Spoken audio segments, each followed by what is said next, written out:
출산 전날 밤 남편이 의사와 공모하여 산모를 산후 대출혈로 만들고 유산을 가로채려는 계획을 엿듣게 됩니다.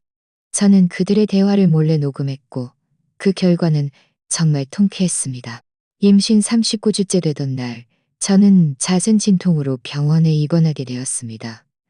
의사는 언제든 출산할 수 있다며 병실에 머물며 출산을 기다리라고 했습니다.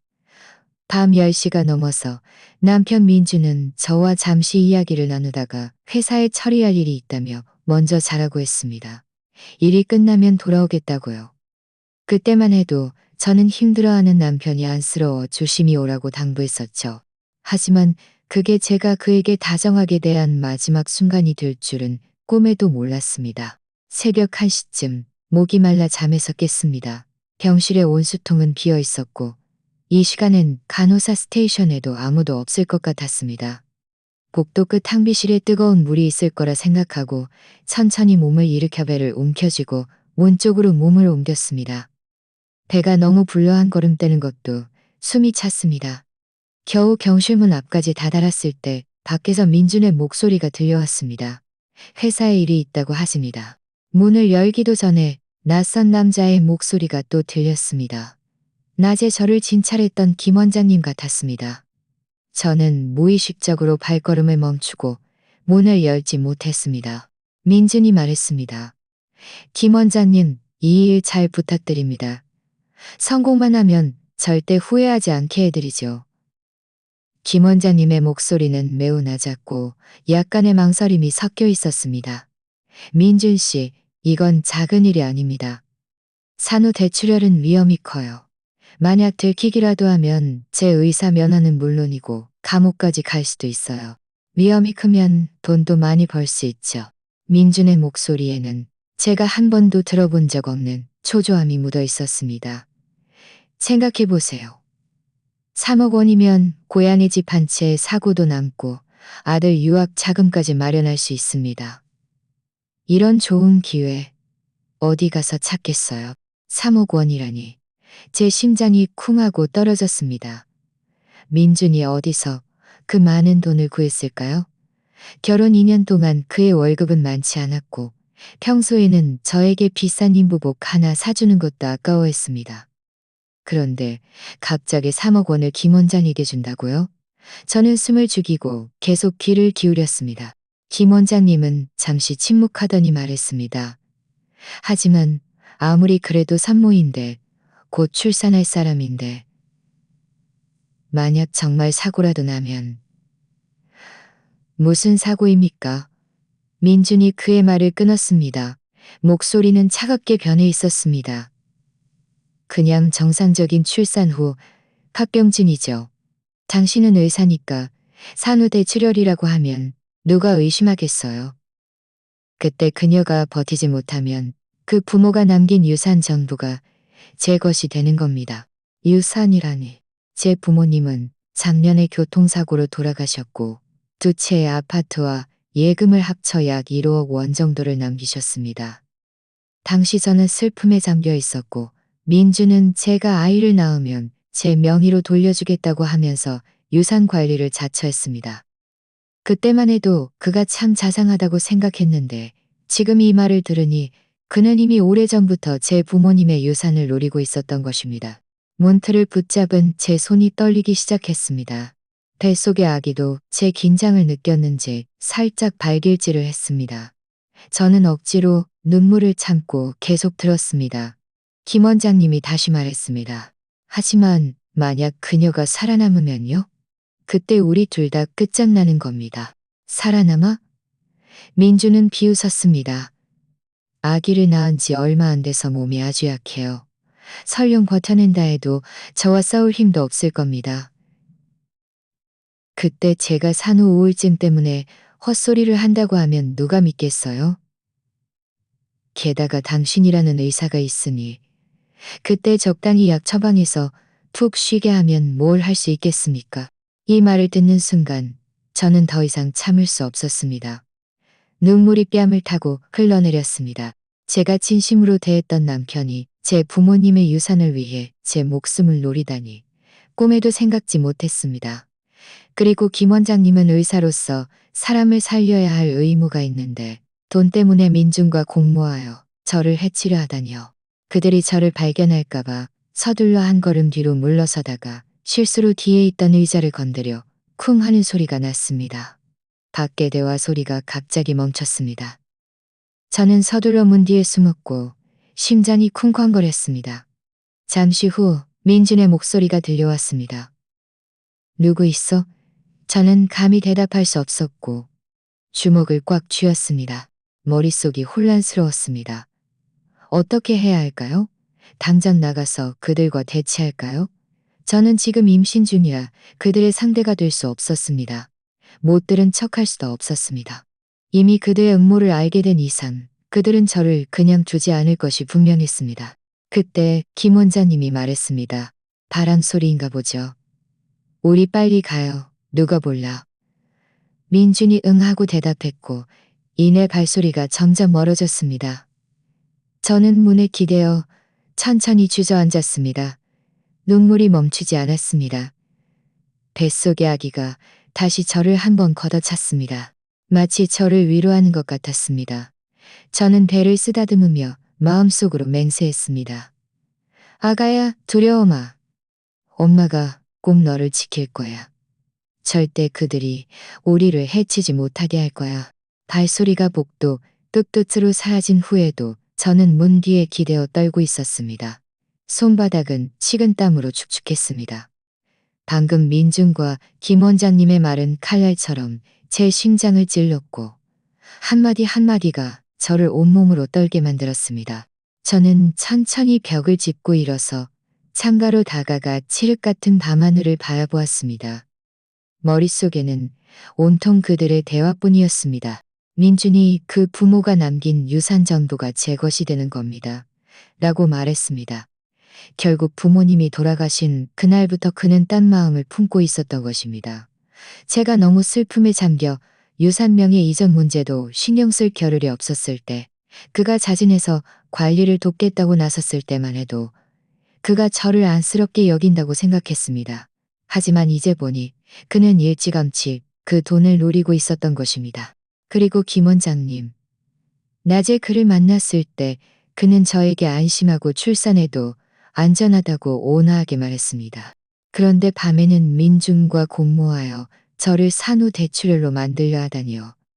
의사는 마땅히 사람을 살려야 할 사람인데 3억 원 때문에 자신의 직업 윤리를 내팽개치고 심지어 저와 아기의 목숨을 빼앗으려 했습니다. 생각할수록 무서웠습니다. 저도 모르게 배를 쓰다듬었습니다. 아기가 제가 걱정하는 것을 아는지 살짝 움직였습니다. 마치 저와 교감하는 듯 했습니다. 코끝이 찡해지면서 다시 눈물이 떨어졌습니다. 두려워하면 안 돼. 나 자신과 아기를 꼭 지켜야 해. 절대 그들의 음모가 성공하게 두지 않을 거야. 저는 크게 심호흡을 하고 억지로 마음을 가라앉혔습니다. 지금 가장 중요한 것은 그들이 구체적으로 어떻게 할 것인지, 그리고 다른 공범은 없는지 파악하는 것이었습니다. 저는 조용히 문틈을 살짝 열어 복도를 살펴보았습니다. 아무도 없었습니다. 방금 그들이 이야기하던 곳은 병실 바로 맞은편 계단 통로 입구였습니다. 그곳에는 감시 카메라가 없었습니다. 그래서 그들이 거기서 공모할 수 있었던 것이었습니다. 저는 천천히 계단 통로 입구로 다가갔습니다. 아직 민준의 담배 냄새가 희미하게 남아 있었습니다. 숨을 죽이고 조심스럽게 귀를 기울였습니다. 안에서는 아무 소리도 들리지 않았습니다. 정말 간모양이었습니다. 다시 복도 양쪽을 살펴보았습니다. 간호사 스테이션 불은 켜져 있었지만 사람은 보이지 않았습니다. 아마 간호사들이 안에서 쉬고 있을 것입니다. 저는 병실로 돌아와 침대 옆에 앉아 휴대폰을 들고 가장 친한 친구 서연에게 전화할까 생각했습니다. 서연은 어릴 때부터 함께 자란 친구로 성격이 곱고 올바른 사람입니다. 이 일을 알면 분명 저를 도와줄 것입니다. 하지만 막 전화를 걸려다가 멈췄습니다. 지금은 새벽 1시가 넘은 시간이라 서연은 이미 잠들었을 것입니다. 게다가 전화로 자세히 설명하기도 어렵고 만약 민준이 제가 다른 사람과 연락하는 것을 알게 되면 분명 의심할 것입니다. 그때는 계획을 앞당겨 시행할 수도 있습니다. 저는 휴대폰을 내려놓고 생각에 잠겼습니다. 민주는 제가 아이를 낳은 후에 만약 제가 살아남으면 산후 우울증이라고 말하고 김 원장에게 약을 처방하게 할 것이라고 했습니다. 이것은 그들의 계획이 출산 과정 중에 저를 해치고 산후 대출혈이라는 명목으로 저를 죽이려는 것이라는 의미였습니다. 제가 버티지 못하면 유산은 민준의 것이 될 것이고 제가 버텨낸다면 다른 방법으로 저를 통제하여 유산을 놓고 다툴 수 없게 만들려는 것이었습니다. 생각할수록 등골이 오싹했습니다. 민준이라는 사람은 너무나 무서웠습니다. 평소에는 착하고 성실해 보였는데 마음이 이렇게 독할 줄은 몰랐습니다. 결혼이 이렇게 독할 줄은 몰랐습니다. 결혼 이한 저는 우리의 감정이 아주 좋고 그가 저에게도 자상하다고 믿었습니다. 저는 배를 쓰다듬으며 아기에게 말했습니다. 아가야, 엄마가 절대 너에게 무슨 일이 생기게 두지 않을 거야. 우리 같이 힘내자. 이 고비만 넘기면 엄마가 너를 데리고 이곳을 떠나서 나쁜 사람들과는 다시는 함께하지 않을 거야. 바로 그때 병실 문이 살짝 열리고 민준이 들어왔습니다. 저는 서둘러 눈물을 닦고 방금 잠에서 깬 척하며 눈을 비볐습니다. 돌아왔어? 회사 일은 다 처리했어? 민준은 다가와 침대 옆에 앉아 제 이마를 만졌습니다. 그가 평소에 짓던 다정한 미소를 띠고 있었습니다. 다 처리했어. 네가 곤히 자고 있어서 깨우지 않았어. 왜 깼어? 어디 불편한 데라도 있어? 그의 손은 차가웠습니다. 저는 무의식적으로 옆으로 몸을 피했습니다. 그의 위선적인 얼굴을 보며 속으로는 역겨움을 느꼈지만 억지로 내색하지 않았습니다. 아니, 불편한 데는 없어. 그냥 목이 좀 말라서. 아까 탕비실에 물 마시러 가려다가 몇 걸음 못 가서 피곤해서 다시 돌아왔어. 민주는 웃으며 일어서서 말했습니다. 목마르면 나를 부르지 그랬어. 내가 물 떠다 줄게.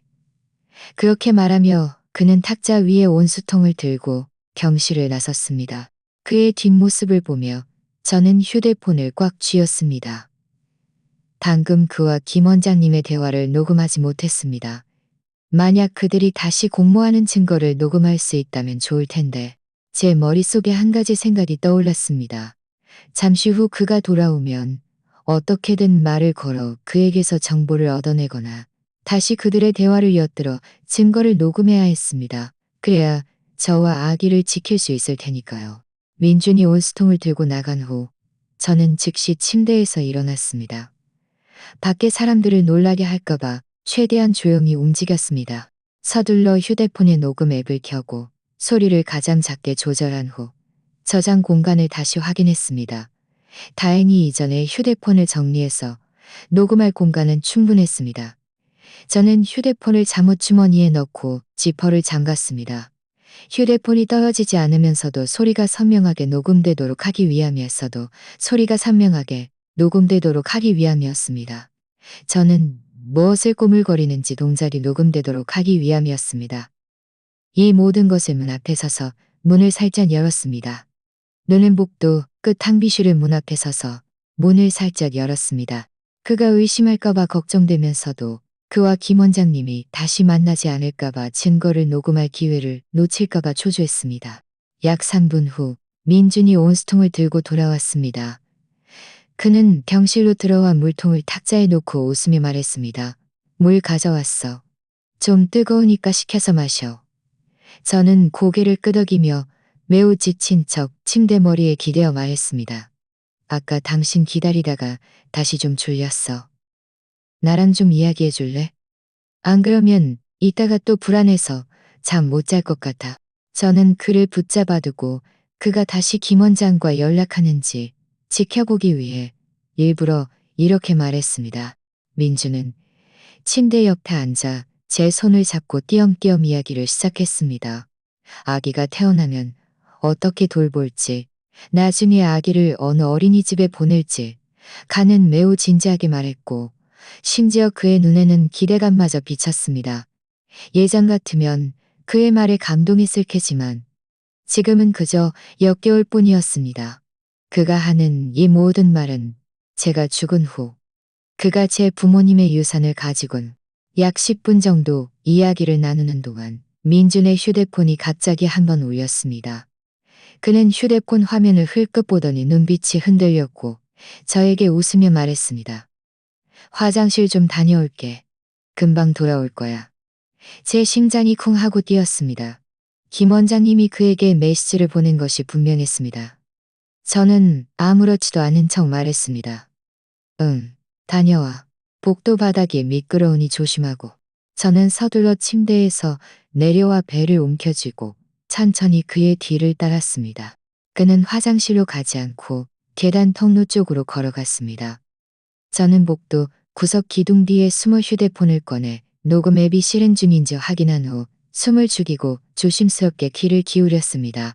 민주는 계단 통로 입구로 가서 문을 두드렸습니다. 안에서 김 원장님의 목소리가 들려왔습니다. 들어와요. 민준이 문을 열고 들어갔습니다. 저는 서둘러 앞으로 이동하여 계단 통로 입구에 최대한 가까이 다가크로 입구에 최대한 가까이 다갔습니다. 김 원장님이 말했습니다. 방금 산모 상태를 다시 확인했는데 모든 수치가 정상입니다. 내일 출산에는 문제 없을 것 같아요. 민준의 목소리가 들려왔습니다. 정상이라니 그때 움직이기 좋겠네요. 어떻게 할지 다 생각했어요?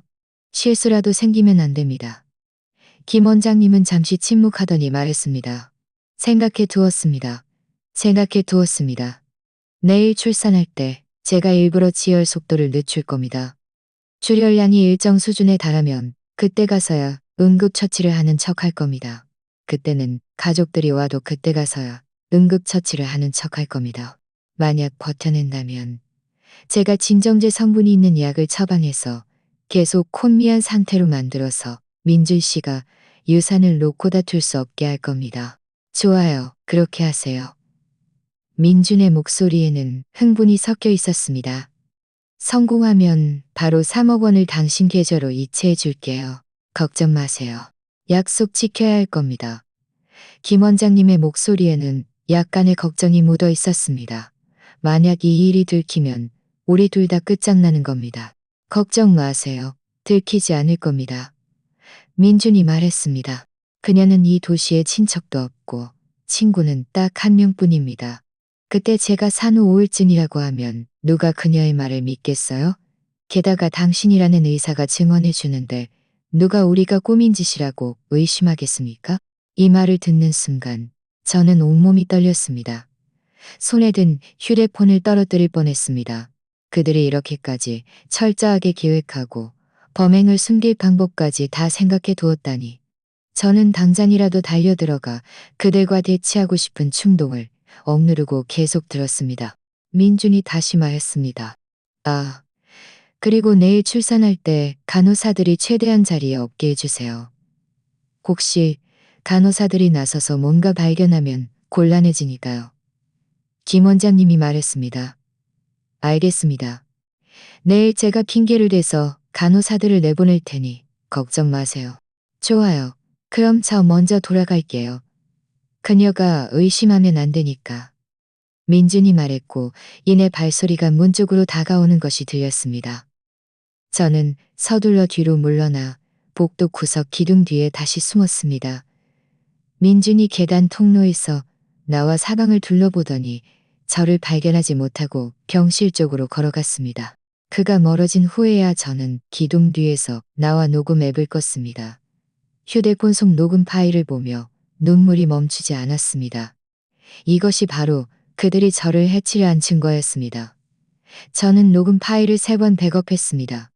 한 번은 휴대폰에 저장하고, 한 번은 휴대폰에 저장하고, 한 번은 제 이메일로 보내고, 나머지 한 번은 절친 서연에게 전달하며 메시지를 보냈습니다. 내일 나 출산하는데, 내일 나 출산하는데. 메시지를 보낸 후 저는 깊이 숨을 들이쉬고 눈물을 닦은 후 천천히 병실로 돌아갔습니다. 민주는 이미 침대 옆에 앉아 있었습니다. 제가 돌아오자 그는 웃으며 말했습니다. 어디 갔었어? 또 잠든 줄 알았잖아. 저는 속으로 역겨움을 참으며 웃어 보였습니다. 좀 배가 고파서 간호사 스테이션에 먹을 거 없나 물어봤어. 간호사 언니가 지금은 아무것도 없고 날이 밝으면 먹으라고 하더라. 저는 침대에 누워 눈을 감았지만 전혀 잠이 오지 않았습니다. 내일이 힘든 싸움이 될 것이라는 것을 알았습니다. 저는 저 자신뿐만 아니라 아기를 지켜야 했고 민준과 김 원장에게 그들의 악행에 대한 대가를 치르게 해야 했습니다. 침대에 누워 천장을 바라보며 저는 한숨도 자지 못했습니다. 민주는 옆 의자에 앉아 휴대폰을 만지는 척하다가 가끔 저를 올려다보았습니다. 그의 눈빛에 담긴 위선이 저를 불편하게 만들었습니다. 제 머릿속에는 부모님이 남긴 유산과 민준의 처음부터 이상했던 행동들이 계속해서 맴돌았습니다. 제 부모님은 예전에 사업을 하셨습니다. 제가 어릴 때는 매일 바쁘셔서 저를 데리고 고객들을 만나러 다니곤 했습니다. 나중에 사업이 점점 커지면서 도심에 아파트 2채를 사셨습니다. 한 채는 저희가 살고 다른 한 채는 채를 놓았습니다. 제가 대학교를 졸업하던 해에 엄마는 힘들어하셔서 사업을 정리하셨고 노후를 즐기기 위해 돈을 모아두셨습니다. 하지만 작년 여름 부모님께서 외할머니를 보러 시골로 차를 타고 가시다가 신호 위반 대형 들어 시골로 차를 타고 가시다가 부모님이 돌아가신 후 변호사가 유산 목록을 저에게 건네주었을 때 저는 완전히 넋을 잃었습니다.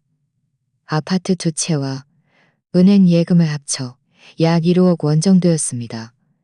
그때 저는 그런 것을 신경 쓸 마음도 없었고 온통 부모님 생각뿐이라 매일 눈물로 지새웠습니다. 민주는 그때부터 그는 이미 유산을 노리고 있었던 것입니다. 민주는 그때부터 그는 이미 6개월 정도 제가 친구였습니다. 그는 매일 저와 함께 있어주며 부모님 장례를 돕고 제가 진례를 부모님. 그는 그때 이렇게 말했습니다. 지민아, 지금 너무 힘들어하니 이 일들은 내가 처리할게. 너는 편히 쉬기만 해. 아파트는 내가 세입자를 신경 쓰고 예금은 내가 정기예금으로 넣어둘게. 나중에 네가 쓰고 싶을 때 내가 찾아줄게. 그때만 해도 그가 정말 자상하다고 생각했고 제대로 된 사람을 만났다고 믿었습니다. 하지만 이제 보니 그는 저를 돕는다는 명목으로 제 유산을 손에 쥐려 했던 것입니다. 저희가 결혼할 때 그는 넌지시 저에게 말했습니다. 지민아, 우리가 결혼하면 안정적인 보금자리가 있어야 할 텐데 네 부모님이 남기신 그 더 좋은 아파트에서 우리 살자. 다른 새놓은 아파트 월세는 우리 생활비로 쓰면 어때? 저는 그때 깊이 생각하지 않고 그의 말이 일리 있다고 생각해서 동의했습니다. 이제 알았습니다. 그는 제 아파트를 우리 아파트로 만들어서 명분을 가지고 가로채려 했던 것입니다. 결혼 후 그는 더욱 심해졌습니다. 한 번은 엄마가 남기신 예금 중 일부를 찾아 외할머니께 안마 의자를 사드리려고 했습니다. 외할머니는 연세가 많으셔서 허리가 안 좋으셨고 항상 안마 의자를 갖고 싶어 하셨습니다. 하지만 민주는 저를 막으며 말했습니다. 지민아, 그 돈은 정기예금이라 지금 찾으면 손해야. 만기 되면 그때 찾자. 외할머니께는 내가 저렴한 걸로 사드리면 돼. 그렇게 비싼 걸 살 필요 없어. 저는 그때 그가 살림꾼이라고 생각했습니다. 하지만 이제 보니 그는 제 돈을 남에게 쓰는 것을 아까워했던 것입니다. 제가 유산을 다른 사람에게 쓸까봐 걱정했던 것이죠. 또 한 번은 절친 서연이가 저에게 유산을 제 명의로 이전하고 민준에게 맡기지 말라고 조언했습니다. 사람 속은 모르는 거니까 조심하는 게 좋아라고요. 하지만 그때 저는 오히려 민준을 감싸며 그는 그런 사람이 아니야라고 말했고 서연이와도 좀 서먹해졌습니다. 지금 생각해보면 제가 정말 바보 같았습니다. 서연이 말을 일찍 들었더라면 오늘날 이런 지경에 이르지 않았을 텐데. 저는 배를 쓰다듬으며 마음속으로 후회했습니다. 만약 제가 민준과 김 원장님의 음모를 엿듣지 못했다면, 만약 제가 정말 출산 중에 그들에게 해를 입었다면 제 아기는 어떻게 되었을까요? 제 부모님이 남긴 유산은 정말 민준의 것이 되었을 것입니다. 그는 제 부모님의 돈으로 잘 살면서 어쩌면 다른 여자와 재혼하고 제 아기를 짐처럼 여길 수도 있었을 것입니다. 그때 제 아기가 얼마나 불쌍했을까요? 여기까지 생각하자 저는 더욱 반격해야겠다는 결심을 굳혔습니다. 민준과 김 원장님의 음모가 성공하게 두지 않을 것입니다. 저는 제 아기를 지키고 제 부모님이 남기신 유산을 지키고 무엇보다 그들에게 자신들의 악행에 대한 대가를 치르게 할 것입니다. 바로 그때 민준이 갑자기 고개를 들고 저에게 물었습니다. 지민아, 왜 아직 안 자? 어디 불편한 데라도 있어? 내가 의사 불러줄까? 제 심장이 철렁했습니다. 그가 혹시 뭔가 눈치챈 걸까요? 저는 서둘러 눈을 감고 매우 졸린 척하며 말했습니다. 아니, 그냥 잠이 잘 안 와서 그래. 신경 쓰지 말고 당신이나 일찍 쉬어. 내일 나 출산할 때 옆에 있어줘야 하잖아. 민주는 응 하고 대답하더니 다시 휴대폰을 만지작거렸습니다. 저는 그의 시선이 가끔 저에게 머무는 것을 느꼈습니다. 약간의 경계심이 담긴 눈빛이었습니다. 그에게 제가 그의 음모를 알았다는 것을 들키면 안 되고 그에게 먼저 행동할 기회를 주어서도 안 됩니다.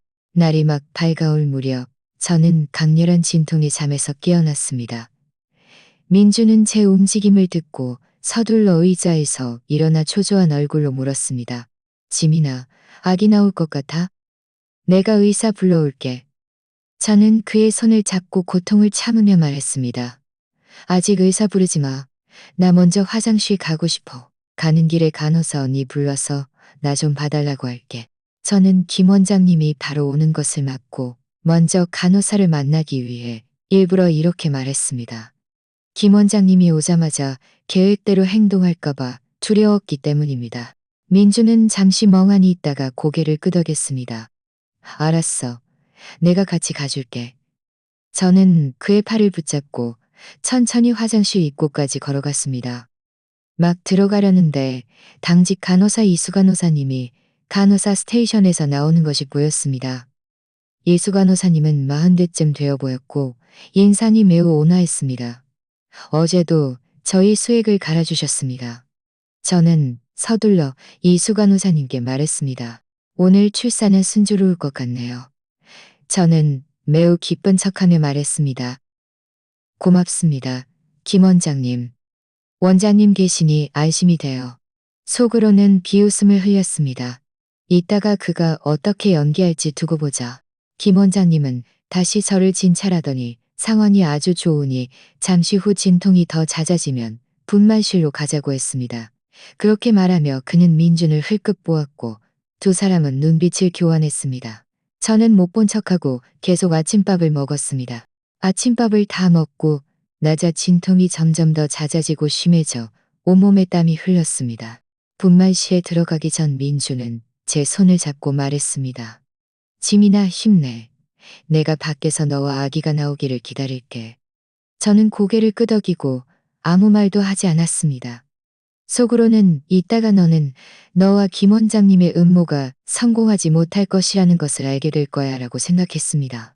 분만실에 들어서자 김 원장님은 저에게 분만대에 눕게 하고 힘을 주라고 지도하기 시작했습니다. 이수 간호사님은 옆에서 땀을 닦아주며 때때로 물을 먹여주었습니다. 저는 김 원장님의 지시에 따라 힘을 주면서도 그의 움직임을 주시했습니다. 그가 갑자기 행동할까봐 두려웠습니다.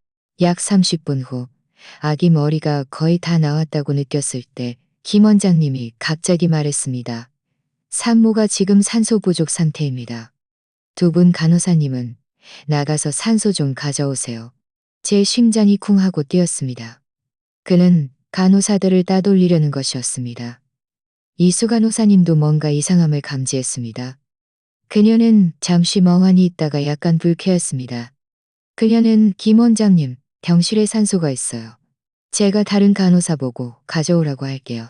가라고 하면 가면 되는 겁니다. 여기는 제가 있어요. 이수 간호사님은 움직이지 않고 말했습니다. 산모가 지금 막 아기를 낳으려 하는데 곁에 아무도 없으면 안 됩니다. 저는 여기 남을게요. 바로 그때 아기가 갑자기 울음을 터뜨렸습니다. 아기가 이미 태어난 것이었습니다. 김 원장님의 얼굴색이 순식간에 변했습니다.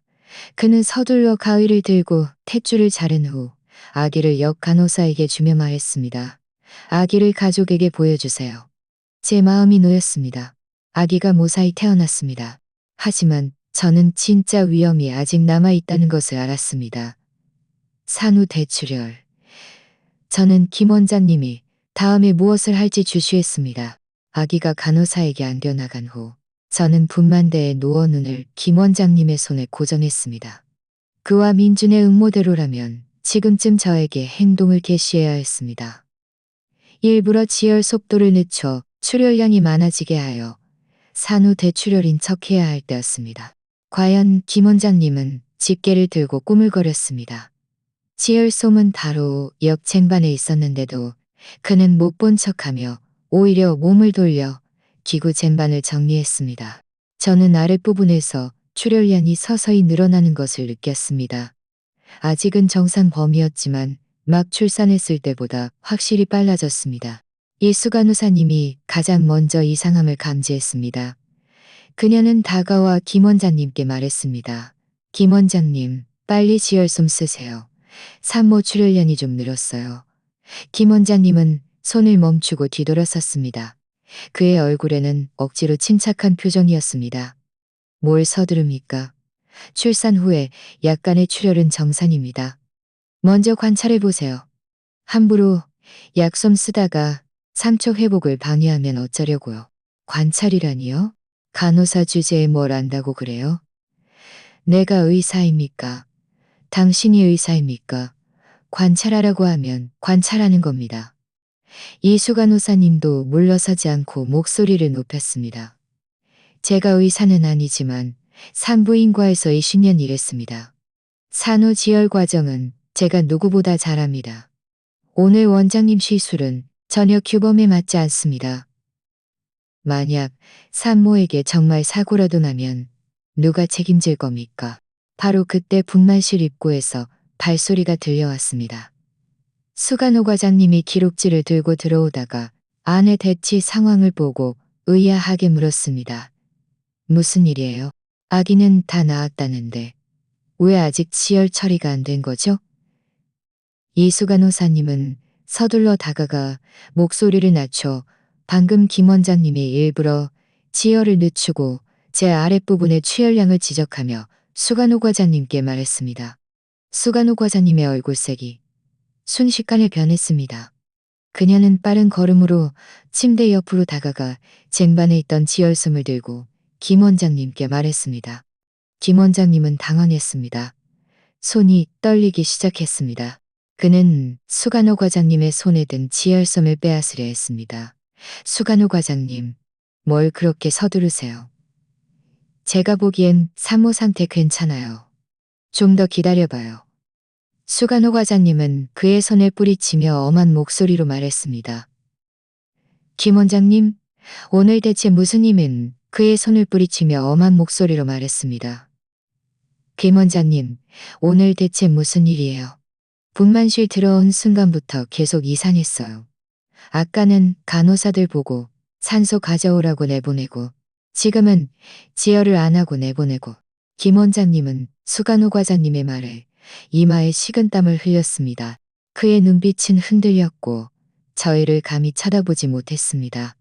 그의 손에 있던 지혈솜이 딸그랑 소리를 내며 바닥에 떨어졌습니다.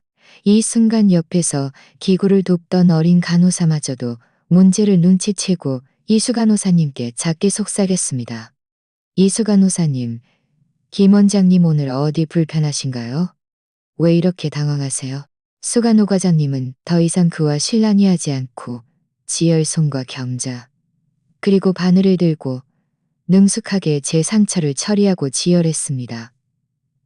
몇 분 지나지 않아 출혈량이 확연히 줄어들었습니다.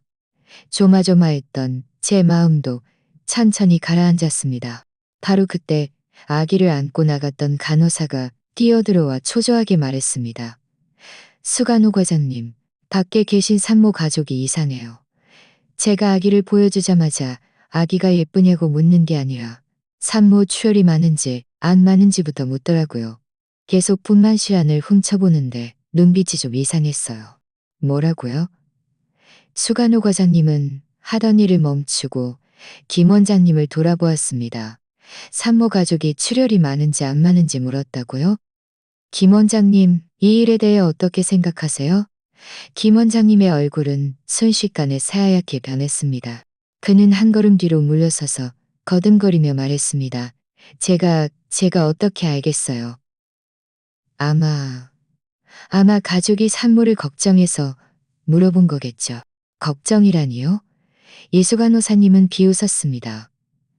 걱정하면 출혈이 많은지 안 많은지만 묻겠어요? 제가 보기엔 산모 출혈이 많기를 바라는 것 같던데요.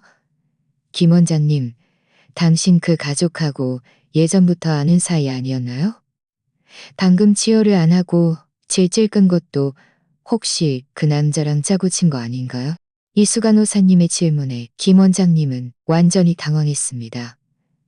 그는 몸을 돌려 분만실을 나가려 하며 중얼거렸습니다. 저 할 일이 있어서 먼저 나갈게요. 수간호 과장님은 재빨리 그의 팔을 붙잡았습니다. 가고 싶다고요? 그렇게는 안 됩니다. 오늘 이 일을 명확히 설명하지 않으면 이 분만실 문을 나갈 생각도 마세요. 김 원장님은 수간호 과장님의 손을 뿌리치려 했지만 발버둥 칠수록 더 초조해 보였습니다. 저는 분만대에 누워 그의 비참한 모습을 바라보며 분노와 안도감을 동시에 느꼈습니다. 이 수간호 사님과 수간호 과장님이 경계하지 않았다면 저는 지금쯤 위험에 처했을지도 모릅니다. 바로 그때 분만실 문이 열렸습니다. 민준이 고개를 내밀고 아내 상황을 보더니 얼굴색이 순식간에 변했습니다. 그는 아마 산후 대출혈 소식을 기다리다가 참지 못하고 상황을 영탐하러 왔던 것 같았습니다. 그런데 하필 김 원장님이 붙잡혀 있는 장면을 목격한 것입니다. 수간호 과장님은 그가 간호사가 말했던 이상한 가족이라는 것을 한눈에 알아보고 민준을 가리키며 김 원장님께 물었습니다. 그 남자입니까? 당신 그 남자랑 미리 짜고 산모를 해치려 한 겁니까? 민준은 서둘러 고개를 움츠리고 문을 닫고 도망가려 했습니다. 이수간 호사님은 빠른 걸음으로 달려가 문을 활짝 열고 문을 막아섰습니다. 도망가려고요? 거기서요. 오늘 이 일을 명확히 설명해야 합니다. 민준은 문 앞에서 막혀 얼굴이 이랬다 저랬다 변했습니다. 그는 더듬거리며 말했습니다. 저는 그냥 아내를 보러 온 거예요. 다른 뜻은 없어요. 아내를 보러 와요? 이수간 호사님은 그를 노려보며 말했습니다. 아내를 보러 와서 첫마디가 출혈이 많은지 안 많은지 묻는다고요? 아내를 보러 와서 아내 상황이 이상하니 도망가려 한다고요? 제가 보기엔 당신 마음속에 꼼꼼이가 있는 것 같네요. 김 원장님은 민준이 붙잡히자 자신이 더 이상 숨을 수 없다는 것을 알고 다리가 풀려 주저앉을 뻔했습니다. 두 손으로 머리를 감싸고 중얼거렸습니다. 끝났어. 다 끝났어. 수간호 과장님은 분노에 온몸이 떨렸습니다. 그녀는 휴대폰을 꺼내 전화를 걸면서 말했습니다. 제가 지금 바로 원장님과 보안팀에 전화할게요. 이 일은 반드시 철저히 조사해야 합니다. 저는 분만대에 누워 이 모든 상황을 바라보며 마침내 안도의 한숨을 쉬었습니다. 김 원장님과 민준의 음모가 마지막 순간에 드러났습니다. 이제는 제가 그들의 악행을 폭로하고 그들이 자신들의 행동에 대한 대가를 치르게 할 차례였습니다. 수간호 과장님이 전화를 끊고 몇 분 지나지 않아 병 원장님께서 보안팀 직원 2명과 함께 달려오셨습니다. 병 원장님은 분만실에 들어서서 문 앞에서 막혀있는 민준과 얼굴이 창백한 김 원장님, 그리고 옆에서 엄숙한 표정의 수간호 과장님과 이수간 호사님을 보고 눈썹을 찌푸리며 물었습니다. 대체 무슨 일이에요? 분만실에서 왜 이렇게 시끄럽습니까? 수간호 과장님은 서둘러 앞으로 나아가 방금 김 원장님이 일부러 지혈을 늦추고 민준이 출혈량을 묻는 등 모든 상황을 병 원장님께 상세히 설명했습니다. 병 원장님은 들을수록 얼굴색이 굳어졌고 김 원장님은 들을수록 얼굴색이 굳어졌고 김 원장님을 바라보는 눈빛에는 실망감이 가득했습니다. 김 원장님을 가득했습니다. 김 원장입니다. 대체 무슨 일입니까? 명확히 설명님은 입을 벌려 무언가 말하려 했지만 말이 목구멍에서 매리 무언가 말하려 했지만 저는 그저 아내가 걱정돼서 출혈이 많은지 안 많은지 물어본 것뿐이에요. 다른 뜻은 없어요.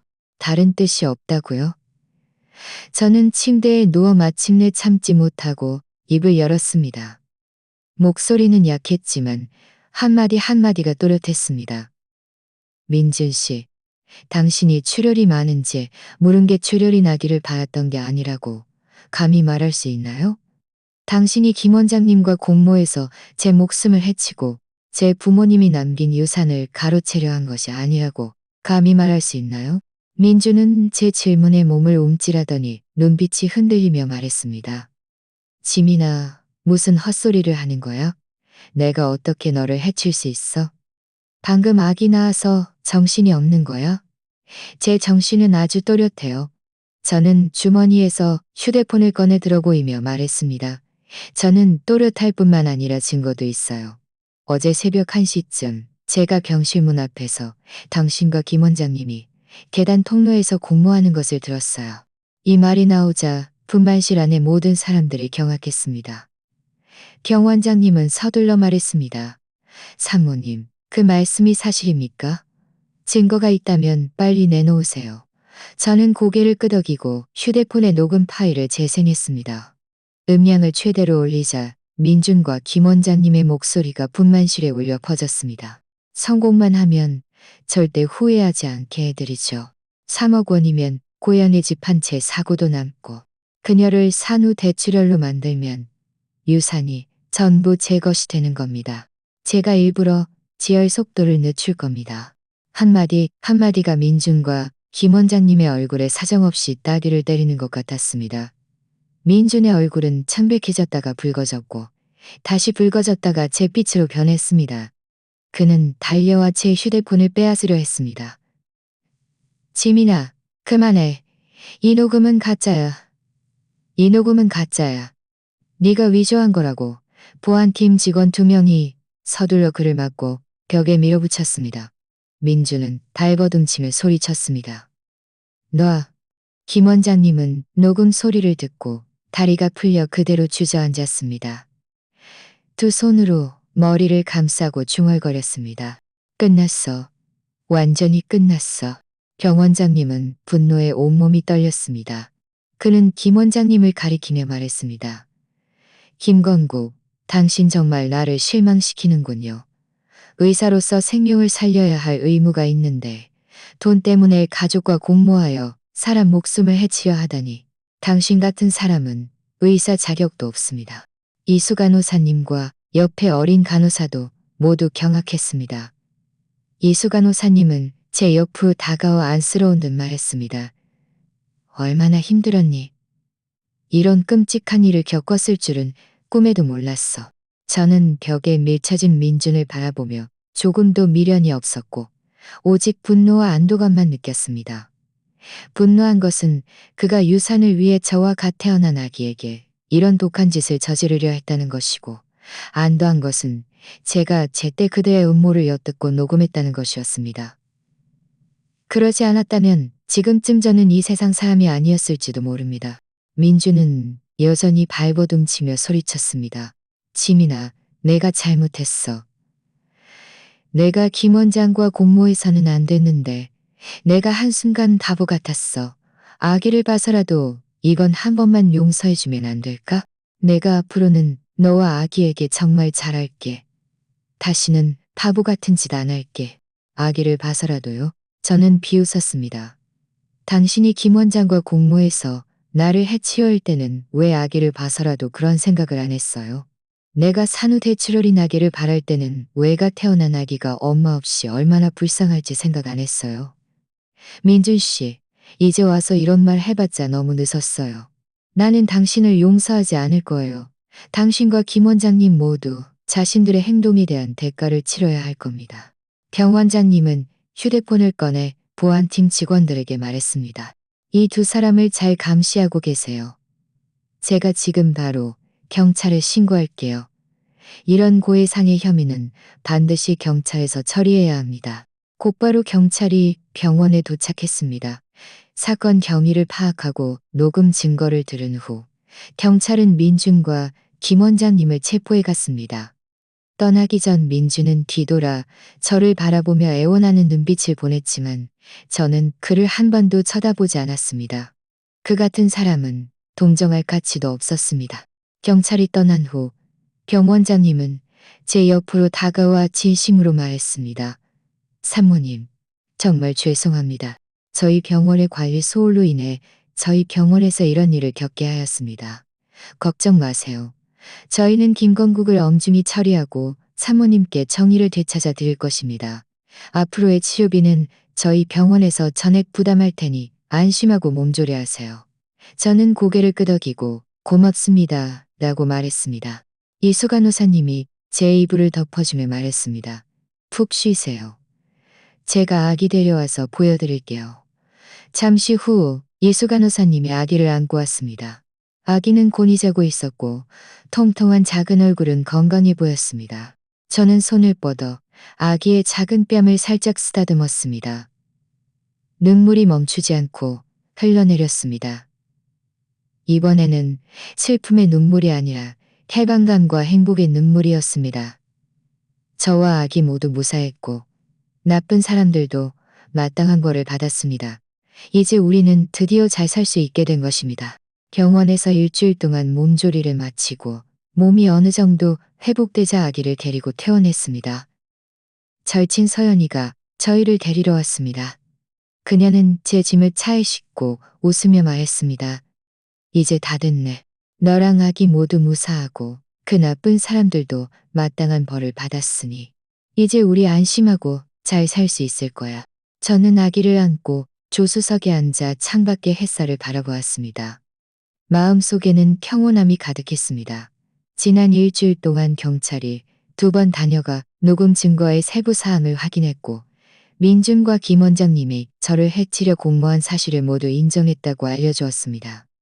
김 원장님은 처음에는 망설였지만 민준이 깨끗하게 처리하면 아무도 모를 것이라고 말하며 3억 원을 주겠다고 약속하자 악한 마음에 3억 원을 주겠다고 약속하자 퇴원 후 약 반년쯤 지나 법원에서 소환장이 제 손에 도착했습니다. 재판 날짜를 알리는 것이었습니다. 재판 당일 저는 아기를 안고 서연이의 부축을 받아 법원에 갔습니다. 민준의 부모님도 와 있었습니다. 그들은 저를 보자마자 달려와 아기를 빼앗으려 했고 입으로는 욕설을 퍼부었습니다. 입으로는 욕설을 퍼부었습니다. 이 불운의 아이코나, 단일의 아이코나, 다 네가 우리 아들을 감옥에 보내는 바람에 우리 손자 돌려줘. 서연이는 사돌려줘. 법원 직원들도 와서 그들을 제지하고 저희를 재판장으로 안내했습니다. 재판 중에도 민주는 자신이 김 원장에게 꼬드김을 당했다고 변명하려 했습니다. 하지만 판사가 제가 녹음한 파일을 재생하고 그와 김 원장님의 계좌, 이체 기록 민준이 김 원장에게 계약금으로 5천만 원을 미리 지급했습니다를 제시하자 그는 더 이상 아무 말도 할 수 없었습니다. 그저 고개를 숙이고 죄를 인정할 수밖에 없었습니다. 김 원장님은 내내 울면서 자신이 후회한다고, 돈 때문에 이런 한이는 내내 울면서 자신이 후회한다고. 하지만 판사님은 당신은 의사로서 마땅히 생명을 지켜야 할 사람인데 이익을 위해 환자의 목숨을 해치려 했으니 죄질이 매우 나쁘다. 엄중히 처벌해야 한다고 말했습니다.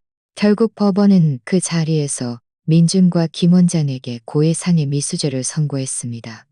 민준은 주범으로서 징역 5년, 김 원장님은 종범으로서 징역 3년을 선고받았습니다. 동시에 의사 면허를 박탈당해 평생 의료업에 종사할 수 없게 되었습니다. 판결을 들었을 때 제 마음속에는 아무런 동요도 없었습니다. 이것은 그들이 마땅히 받아야 할 벌이었고 자신들의 악행에 대한 객가였습니다. 민준의 부모님은 판결을 듣고 그 자리에서 주저앉아 울면서 우리 집은 왜 이렇게 불운한가라고 말했습니다. 저는 그들을 보며 조금도 동정심이 들지 않았습니다. 만약 그들이 평소에 민준을 잘 교육하여 돈에만 눈이 멀지 않게 했다면 그는 오늘날 이 지경에 이르지 않았을 것입니다. 재판이 끝난 후 저는 부모님이 남기신 유산을 직접 관리하기 시작했습니다. 새 놓았던 아파트를 회수하여 새로 리모델링하고 나중에 아기의 결혼 자금으로 남겨두기로 했습니다. 우리가 살던 아파트는 새를 놓지 않고 가끔 며칠씩 돌아가서 부모님 사진을 보며 부모님이 아직 제 곁에 계신 것처럼 느꼈습니다. 은행 예금 중 일부는 외할머니께 시골에 작은 집을 사드리고 간병인을 고용하여 돌봐드리겠습니다.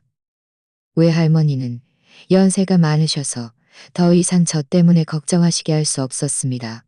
남은 돈 중 일부는 정기예부는 장기예금으로 넣고 일부는 산모용품점에 투자했습니다. 산모용품점은 개업 부장사가 꽤 잘 되었습니다. 매일 아침 저는 아기를 근처 어린이집에 데려다주고 가게로 출근했습니다. 저녁에 퇴근해서는 아기와 놀아주고 이야기를 들려주었습니다. 주말에는 아기를 데리고 외할머니를 보러 갔습니다. 외할머니는 매번 아기를 보면 한박 웃음을 지으시고 아기를 안고 놓아주려 하지 않으셨습니다. 한 번은 제가 마트에서 민준의 엄마를 우연히 만났습니다. 그녀는 많이 늙어 보였고 머리도 많이 휘어졌습니다. 그녀는 저와 아기를 보고 아기에게 말을 걸려고 했습니다. 저는 아기를 안고 한 걸음 뒤로 물러서서 차갑게 말했습니다. 만지지 마세요. 이 아이는 당신들 민준 씨 가족과 아무런 관계도 없어요.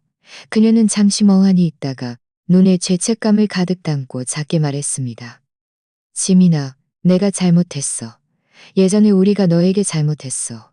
나 가끔 아기 좀 볼 수 없을까? 안 돼요. 저는 단호하게 말했습니다.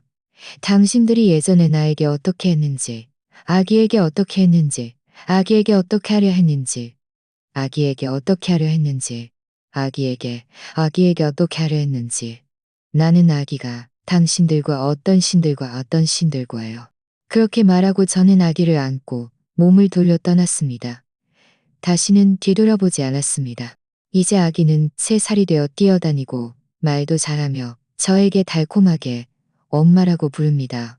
매일 밤 그는 제 품에 안겨 엄마, 나는 엄마가 제일 좋아라고 말합니다. 그 말을 들을 때마다 저는 정말 행복합니다. 저는 압니다. 비록 부모님은 안 계시지만, 비록 불행한 결혼 생활을 겪었지만 지금의 제 삶은 매우 충만하고 행복합니다. 저에게는 사랑스러운 아기가 있고 진심으로 저를 대해주는 절친이 있고 진심으로 저를 대해주는 그리고 부모님이 남기신 유산 덕분에 저와 아기의 삶이 보장되었습니다. 저도 드디어 깨달았습니다. 나쁜 사람을 만나는 것은 두려운 일이 아닙니다. 중요한 것은 용감하게 반격하고 자신과 사랑하는 사람을 지키는 것입니다. 희망을 포기하지 않는다면 좋은 삶은 반드시 자신만의 햇살을 맞이할 수 있을 것입니다. 우리에게 상처를 주었던 사람들은 결국 자신들의 행동에 대한 대가를 치를 것이고 우리는 햇살 아래에서 더욱 잘 지낼 것입니다. 자, 오늘 이야기는 여기까지입니다. 시청해주셔서 감사합니다. 제 채널이 마음에 드셨다면 구독 추가 잊지 마세요. 당신의 행복을 빕니다.